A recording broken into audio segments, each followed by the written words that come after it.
ਸਤਿ ਸ੍ਰੀ ਅਕਾਲ ਜੀ। ਮੇਰਾ ਨਾਮ ਅਮਰੀਕ ਸਿੰਘ। ਮੈਂ ਤੁਹਾਡਾ ਸਾਰਿਆਂ ਦਾ ਪੰਜਾਬ ਚਹਿਲ ਚੈਨਲ ਵਿੱਚ ਸਵਾਗਤ ਕਰਦਾ ਹਾਂ। ਦੋਸਤੋ, ਮੈਂ ਅੱਜ ਤੁਹਾਡੇ ਲਈ ਲੈ ਕੇ ਆਇਆ ਹਾਂ ਇੱਕ ਲਵ ਸਟੋਰੀ, ਇੱਕ ਰੀਅਲ ਲਵ ਸਟੋਰੀ। ਇਸ ਦੇ ਨਾਲ ਨਾਲ ਇਹ ਇੱਕ ਇੰਸਪਾਇਰਿੰਗ ਵੀਡੀਓ ਵੀ ਹੈ ਤੁਹਾਡੇ ਲਈ।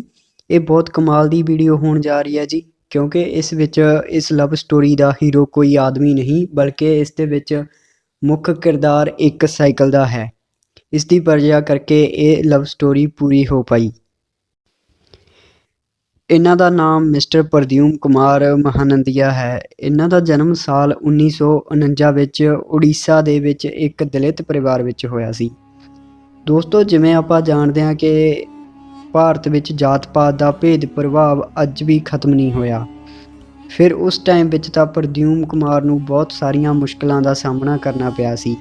ਬਚਪਨ ਤੋਂ ਹੀ ਉਹਨਾਂ ਨਾਲ ਭੇਦਭਾਵ ਹੁੰਦਾ ਸੀ। ਪ੍ਰਦਿਊਮ ਨੂੰ ਸਕੂਲ ਵਿੱਚ ਹੋਰਾਂ ਨਾਲੋਂ ਅਲੱਗ ਬਿਠਾਇਆ ਜਾਂਦਾ ਸੀ। ਇੰਨਾ ਹੀ ਨਹੀਂ, ਸਗੋਂ ਸਮਾਜ ਵਿਚਲੇ ਕੁਝ ਹੀ ਸ਼ਰਾਰਤੀ ਲੋਕ ਉਹਨਾਂ ਦੇ ਘਰ ਉੱਤੇ ਪੱਥਰ ਵੀ ਮਾਰਿਆ ਕਰਦੇ ਸੀ। ਪਰ ਆਪਣੀਆਂ ਇਹ ਸਾਰੀਆਂ ਪਰਿਸਥਿਤੀਆਂ ਨੂੰ ਪ੍ਰਦਿਊਮ ਨੇ ਕਦੇ ਵੀ ਖੁਦ 'ਤੇ ਹਾਵੀ ਨਹੀਂ ਹੋਣ ਦਿੱਤਾ। ਨਵੀਆਂ ਚੀਜ਼ਾਂ ਰੋਜ਼ ਸਿੱਖਣਾ ਅਤੇ ਕੁਝ ਕਰ ਦਿਖਾਉਣ ਦਾ ਜਜ਼ਬਾ ਉਹਨਾਂ ਅੰਦਰ ਹਮੇਸ਼ਾ ਤੋਂ ਹੀ ਸੀ। ਕਿਹਾ ਜਾਂਦਾ ਹੈ ਕਿ ਬਚਪਨ ਤੋਂ ਹੀ ਪ੍ਰਦਿਊਮ ਨੂੰ ਆਰਟ ਵਿੱਚ ਬਹੁਤ ਜ਼ਿਆਦਾ ਦਿਲਚਸਪੀ ਸੀ। ਉਹ ਇਸ ਕਲਾ ਦੀ ਪੜ੍ਹਾਈ ਵੀ ਕਰਨਾ ਚਾਹੁੰਦੇ ਸੀ, ਪਰ ਪੈਸੇ ਦੀ ਕਮੀ ਉਹਨਾਂ ਦੇ ਰਸਤੇ ਦਾ ਕੰਡਾ ਬਣ ਗਈ ਸੀ, ਜਿਸ ਦੀ ਵਜ੍ਹਾ ਕਰਕੇ ਵਧੀਆ ਕਾਲਜ ਵਿੱਚ ਸਿਲੈਕਸ਼ਨ ਹੋ ਜਾਣ ਤੋਂ ਬਾਅਦ ਵੀ ਉਹ ਆਪਣੀ ਐਡਮਿਸ਼ਨ ਉੱਥੇ ਨਹੀਂ ਕਰਵਾ ਪਾਉਂਦੇ ਸੀ। ਪਰ ਕਹਿੰਦੇ ਨੇ, ਜੇ ਬੰਦੇ ਦਾ ਕੁਛ ਕਰਨ ਦਾ ਇਰਾਦਾ ਹੋਵੇ ਤਾਂ ਕੁਛ ਵੀ ਮੁਸ਼ਕਲ ਨਹੀਂ ਹੁੰਦਾ, ਸਗੋਂ ਰੱਬ ਵੀ ਉਸ ਦਾ ਸਾਥ ਦਿੰਦਾ ਹੈ। ਪ੍ਰਦਿਊਮ ਦੀ ਕਾਬਲੀਅਤ ਨੂੰ ਦੇਖਦੇ ਹੋਏ ਉੜੀਸਾ ਸਰਕਾਰ ਨੇ ਉਹਨਾਂ ਦੀ ਮਦਦ ਕੀਤੀ ਅਤੇ 1971 ਵਿੱਚ Delhi college of art and commerce ਵਿੱਚ ਪੜ੍ਹਾਈ ਕਰਨ ਦਾ ਮੌਕਾ ਮਿਲਿਆ। ਪਰ ਇਸ ਸਾਈਕਲਮੈਨ ਦੀ ਕਹਾਣੀ ਇੰਨੀ ਸੌਖੀ ਨਹੀਂ ਸੀ। ਦਿੱਲੀ ਜਾ ਕੇ ਕਾਲਜ ਵਿੱਚ ਐਡਮਿਸ਼ਨ ਤਾਂ ਮਿਲ ਗਿਆ ਸੀ, ਪਰ ਰਹਿਣ ਖਾਣ ਦਾ ਕੋਈ ਪ੍ਰਬੰਧ ਨਹੀਂ ਸੀ। ਇਸ ਟਾਈਮ ਉਹ ਅਕਸਰ ਫੁੱਟਪਾਥ 'ਤੇ ਸੌਂਦੇ ਅਤੇ ਪਬਲਿਕ ਟਾਇਲਟ ਦਾ ਇਸਤੇਮਾਲ ਕਰਦੇ ਸੀ। ਪਰ ਹਰ ਕਦਮ 'ਤੇ ਉਹਨਾਂ ਦੀ ਕਲਾ ਉਹਨਾਂ ਨਾਲ ਸੀ। ਕਾਲਜ ਤੋਂ ਬਾਅਦ ਉਹ ਸ਼ਾਮ ਦਿੱਲੀ ਵਿੱਚ ਕਨੌਟ ਨਾਮ ਦੀ ਜਗ੍ਹਾ 'ਤੇ ਲੋਕਾਂ ਦੀਆਂ ਤਸਵੀਰਾਂ ਪੈਨਸਲ ਨਾਲ ਬਣਾਇਆ ਕਰਦੇ ਸੀ। ਰੋਜ਼ ਦੀ ਤਰ੍ਹਾਂ ਇੱਕ ਦਿਨ ਪ੍ਰਮੋਦ ਕਨੌਟ ਪਲੇਸ 'ਤੇ ਬੈਠੇ ਹੋਏ ਲੋਕਾਂ ਦੀਆਂ ਤਸਵੀਰਾਂ ਬਣਾ ਰਹੇ ਸੀ, ਪਰ ਸਾਹਮਣੇ ਤੋਂ ਇੱਕ ਕਾਰ ਆ ਕੇ ਉਹਨਾਂ ਕੋਲ ਰੁਕੀ। ਉਸ ਕਾਰ ਦੀ ਸੀਟ 'ਤੇ ਇੱਕ ਵਿਦੇਸ਼ੀ ਔਰਤ ਬੈਠੀ ਸੀ। ਉਸ ਔਰਤ ਨੇ ਪ੍ਰਮੋਦ ਨੂੰ ਆਪਣੀ ਫੋਟੋ ਤਸਵੀਰ ਬਣਾਉਣ ਲਈ ਕਿਹਾ ਅਤੇ ਪ੍ਰਮੋਦ ਨੇ ਕੁਝ ਹੀ ਸਮੇਂ ਵਿੱਚ ਉਹਨਾਂ ਦੀ ਤਸਵੀਰ ਬਣਾ ਕੇ ਉਹਨਾਂ ਨੂੰ ਦੇ ਦਿੱਤੀ, ਜਿਸ ਨੂੰ ਦੇਖ ਕੇ ਉਹ ਔਰਤ ਇੰਨੀ ਪ੍ਰਭਾਵਿਤ ਹੋਈ ਕਿ ਉਸਨੇ ਪ੍ਰਮੋਦ ਨੂੰ ਮਿਲਣ ਲਈ ਬੋਲਿਆ। ਅਗਲੇ ਦਿਨ ਪ੍ਰਮੋਦ ਉਸ ਔਰਤ ਨੂੰ ਮਿਲਣ ਗਏ, ਜਿੱਥੇ ਜਾ ਕੇ ਉਹਨਾਂ ਨੂੰ ਪਤਾ ਚੱਲਿਆ ਕਿ ਇਹ ਔਰਤ ਰੂਸ ਦੀ ਵੈਲੈਂਟੀਨਾ ਟੈਰਸਕੋਵਾ ਸੀ, ਜੋ ਕਿ ਦੁਨੀਆ ਦੀ ਪਹਿਲੀ ਪੁਲਾੜ ਯਾਤਰੀ ਸੀ। ਫੇਮਸ ਹੋਣ ਦੀ ਤਰਫ ਪ੍ਰਮੋਦ ਦਾ ਇਹ ਪਹਿਲਾ ਕਦਮ ਸੀ। ਇੱਕ ਉਸ ਟਾਈਮ ਪ੍ਰਧਾਨ ਮੰਤਰੀ ਇੰਦਰਾ ਗਾਂਧੀ ਦੇ ਭੇਜੇ ਬੰਦੇ ਪ੍ਰਮੋਦ ਕੋਲ ਆਏ ਅਤੇ ਉਹਨਾਂ ਪ੍ਰਦਿਊਮ ਨੂੰ ਕਿਹਾ ਕਿ ਇੰਦਰਾ ਗਾਂਧੀ ਦੀ ਤਸਵੀਰ ਬਣਾ ਕੇ ਦਿਓ। ਇੰਦਰਾ ਗਾਂਧੀ ਦੀ ਤਸਵੀਰ ਬਣਾਈ ਅਤੇ ਉਸ ਤਸਵੀਰ ਨੂੰ ਦੇਖ ਕੇ ਸਾਰੇ ਇੰਨੇ ਖੁਸ਼ ਹੋਏ ਕਿ ਜਿਸ ਕਰਕੇ ਉਹਨਾਂ ਲਈ ਦਿੱਲੀ ਸਰਕਾਰ ਦਾ ਰਵੱਈਆ ਵੀ ਬਦਲ ਗਿਆ ਸੀ। ਉਸ ਟਾਈਮ ਪ੍ਰਮੋਦ ਮੁਸ਼ਕਿਲ ਹਾਲਾਤਾਂ ਵਿੱਚੋਂ ਗੁਜ਼ਰ ਰਹੇ ਸੀ, ਜਿਸ ਕਰਕੇ ਦਿੱਲੀ ਸਰਕਾਰ ਦੁਆਰਾ ਉਹਨਾਂ ਲਈ ਕੁਝ ਜ਼ਰੂਰੀ ਸੇਵਾਵਾਂ ਮੁਹੱਈਆ ਕਰਵਾਉਣ ਦਾ ਫੈਸਲਾ ਲਿਆ ਗਿਆ। ਉਹਨਾਂ ਨੂੰ ਦੇਰ ਰਾਤ ਕੰਮ ਕਰਨ ਲਈ ਬੰਦੋਬਸਤ ਕੀਤਾ ਗਿਆ। ਇਸ ਤੋਂ ਬਾਅਦ ਪ੍ਰਮੋਦ ਦਿਨ ਰਾਤ ਮਿਹਨਤ ਕਰਦੇ ਗਏ। ਉਹਨਾਂ ਨੂੰ ਸ਼ਾਇਦ ਇਸ ਟਾਈਮ ਇਹ ਅੰਦਾਜ਼ਾ ਨਹੀਂ ਸੀ ਕਿ ਕਨੌਟ ਪਲੇਸ 'ਤੇ ਬੈਠੇ ਲੋਕਾਂ ਦੀਆਂ ਤਸਵੀਰਾਂ ਬਣਾਉਂਦੇ ਉਹਨਾਂ ਦੀ ਜ਼ਿੰਦਗੀ ਬਦਲ ਜਾਵੇਗੀ। ਇਹ ਕਿੱਸਾ ਸਾਲ 1975 ਦਾ ਹੈ, ਜਦੋਂ ਸ਼ਾਰਲੇਟ ਵੈਨ ਸੈਚਵਿਨਾ ਨਾਮ ਦੀ ਇੱਕ ਸਵੀਡਨ ਸਟੂਡੈਂਟ ਮਸ਼ਹੂਰ ਹਿੱਪੀ ਟ੍ਰਾਇਲ ਨੂੰ ਫੋਲੋ ਕਰਦੀ ਹੋਈ 22 ਦਿਨਾਂ ਦੇ ਟੂਰ 'ਤੇ ਇੰਡੀਆ ਆਈ ਹੋਈ ਸੀ। ਜਦੋਂ ਉਹ ਕਨੌਟ ਪਲੇਸ ਘੁੰਮਣ ਆਏ, ਉਸ ਨੇ ਪ੍ਰਦਿਊਮ ਨੂੰ ਦੇਖਿਆ ਅਤੇ ਉਸ ਦੀ ਤਸਵੀਰ ਬਣਾਉਣ ਲਈ ਕਿਹਾ। ਪਰ ਸ਼ਾਰਲੇਟ ਨੂੰ ਦੇਖ ਕੇ ਪ੍ਰਮੋਦ ਇੰਨਾ ਨਰਵਸ ਹੋ ਗਏ ਕਿ ਉਹ ਉਹਨਾਂ ਦੀ ਤਸਵੀਰ ਨਾ ਬਣਾ ਪਾਏ ਅਤੇ ਸ਼ਾਰਲੇਟ ਨੂੰ ਪ੍ਰਮੋਦ ਨੇ ਕੱਲ੍ਹ ਨੂੰ ਫਿਰ ਆਉਣ ਲਈ ਕਿਹਾ। ਅਗਲੇ ਦਿਨ ਪ੍ਰਮੋਦ ਨੇ ਤਸਵੀਰ ਬਣਾ ਦਿੱਤੀ, ਪਰ ਇਸ ਤੋਂ ਬਾਅਦ ਵੀ ਸ਼ਾਰਲੇਟ ਪ੍ਰਮੋਦ ਨੂੰ ਮਿਲਣ ਆਉਂਦੀ ਰਹੀ। ਦੋਨਾਂ ਵਿੱਚ ਗਹਿਰੀ ਦੋਸਤੀ ਹੋ ਗਈ ਸੀ।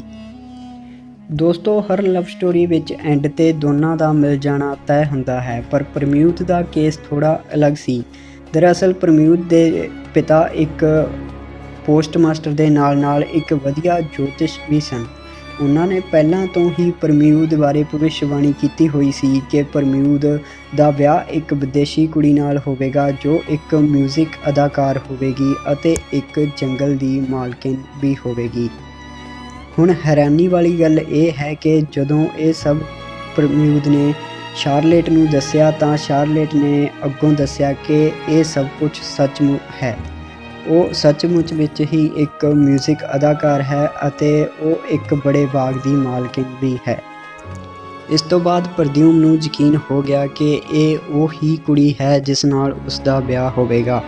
ਹੌਲੀ ਹੌਲੀ ਦੋਨਾਂ ਦਾ ਇੱਕ ਦੂਜੇ ਲਈ ਲਗਾਵ ਵੱਧਦਾ ਗਿਆ ਅਤੇ ਫਿਰ ਉਹਨਾਂ ਨੇ ਉੜੀਸਾ ਰੀਤੀ ਰਿਵਾਜਾਂ ਦੇ ਹਿਸਾਬ ਨਾਲ ਆਪਣਾ ਵਿਆਹ ਕਰ ਲਿਆ।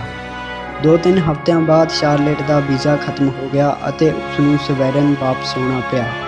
ਪ੍ਰਦਿਊਮ ਨੇ ਇੱਥੇ ਹੀ ਰੁਕ ਆਪਣੇ ਕੰਮ ਨੂੰ ਵਧਾਉਣ ਦਾ ਫੈਸਲਾ ਲਿਆ। ਕਰੀਬ 1.5 ਸਾਲ ਦੋਨੋਂ ਅਲੱਗ-ਅਲੱਗ ਰਹੇ ਅਤੇ ਚਿੱਠੀਆਂ ਦੀ ਮਦਦ ਨਾਲ ਗੱਲਬਾਤ ਕਰਦੇ ਰਹੇ। ਆਖਿਰ ਵਿੱਚ ਸਾਲ 1977 ਵਿੱਚ ਪ੍ਰਦਿਊਮ ਨੇ ਸਵੀਡਨ ਜਾ ਕੇ ਆਪਣੀ ਪਤਨੀ ਨੂੰ ਮਿਲਣ ਦਾ ਫੈਸਲਾ ਲਿਆ, ਪਰ ਪ੍ਰਦਿਊਮ ਕੋਲ ਇੰਨੇ ਪੈਸੇ ਨਹੀਂ ਸੀ ਕਿ ਉਹ ਹਵਾਈ ਜਹਾਜ਼ ਦਾ ਸਫ਼ਰ ਕਰਕੇ ਸਵੀਡਨ ਜਾ ਸਕੇ। ਇਸ ਟਾਈਮ ਉਹਨਾਂ ਨੇ ਆਪਣੇ ਕੋਲ ਮੌਜੂਦ ਸਾਰਾ ਸਮਾਨ ਵੇਚ ਦਿੱਤਾ ਅਤੇ 1200 ਰੁਪਏ ਵੱਟ ਲਏ ਸੀ। ਫਿਰ ਹੁੰਦੀ ਹੈ ਆਪਣੀ ਕਹਾਣੀ ਦੇ ਹੀਰੋ ਦੀ ਐਂਟਰੀ। ਉਹਨਾਂ 1200 ਰੁਪਏ ਵਿੱਚੋਂ 80 ਰੁਪਏ ਦਾ ਪ੍ਰਦਿਊਮ ਨੇ ਪੁਰਾਣਾ ਸਾਈਕਲ ਖਰੀਦਿਆ ਅਤੇ ਪੈਡਲ ਮਾਰਦੇ ਆਪਣੇ 6000 ਕਿਲੋਮੀਟਰ ਤੋਂ ਵੀ ਜ਼ਿਆਦਾ ਸਫ਼ਰ 'ਤੇ ਚੱਲ ਪਏ। ਹਾਂ ਜੀ, ਪ੍ਰਦਿਊਮ ਭਾਰਤ ਤੋਂ ਸਵੀਡਨ ਲਗਭਗ 6000 ਕਿਲੋਮੀਟਰ ਦਾ ਸਫ਼ਰ ਸਾਈਕਲ 'ਤੇ ਤੈਅ ਕਰਨ ਵਾਲੇ ਸੀ। ਉਹਨਾਂ ਕੋਲ ਉਸ ਸਾਈਕਲ ਤੋਂ ਇਲਾਵਾ ਇੱਕ ਸੌਣ ਵਾਲਾ ਸਲੀਪਿੰਗ ਬੈਗ ਸੀ। ਆਪਣੇ ਪਿਆਰ ਨੂੰ ਮਿਲਣ ਲਈ ਨਿਕਲੇ ਹੋਏ ਉਹਨਾਂ ਨੂੰ ਰਸਤੇ ਵਿੱਚ ਬਹੁਤ ਸਾਰੀਆਂ ਮੁਸ਼ਕਲਾਂ ਦਾ ਸਾਹਮਣਾ ਵੀ ਕਰਨਾ ਪਿਆ ਸੀ।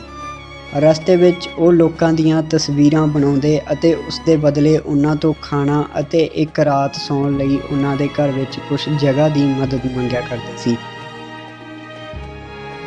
ਕਈ ਰਾਤਾਂ ਤਾਂ ਪ੍ਰਦਿਊਮ ਨੇ ਆਪਣੇ ਸਲੀਪਿੰਗ ਸੂਟ ਵਿੱਚ ਸੋ ਕੇ ਖੁੱਲ੍ਹੇ ਆਸਮਾਨ ਥੱਲੇ ਹੀ ਗੁਜ਼ਾਰੀਆਂ। ਫਿਰ ਕੁਝ ਹੋਰ ਪੈਸੇ ਅਤੇ ਚੰਗੇ ਲੋਕਾਂ ਦੀ ਮਦਦ ਨਾਲ ਪ੍ਰਦਿਊਮ ਈਰਾਨ, ਤੁਰਕੀ, ਆਸਟਰੀਆ, ਫਿਰ ਜਰਮਨੀ ਅਤੇ ਬੁਲਗੇਰੀਆ ਵਰਗੇ ਦੇਸ਼ਾਂ ਵਿੱਚੋਂ ਦੀ ਹੁੰਦੇ ਹੋਏ 5 ਮਹੀਨਿਆਂ ਦੇ ਲੰਬੇ ਸਫ਼ਰ ਤੋਂ ਬਾਅਦ ਸਵੀਡਨ ਦੀ ਸਰਹੱਦ 'ਤੇ ਜਾ ਪਹੁੰਚੇ ਸੀ।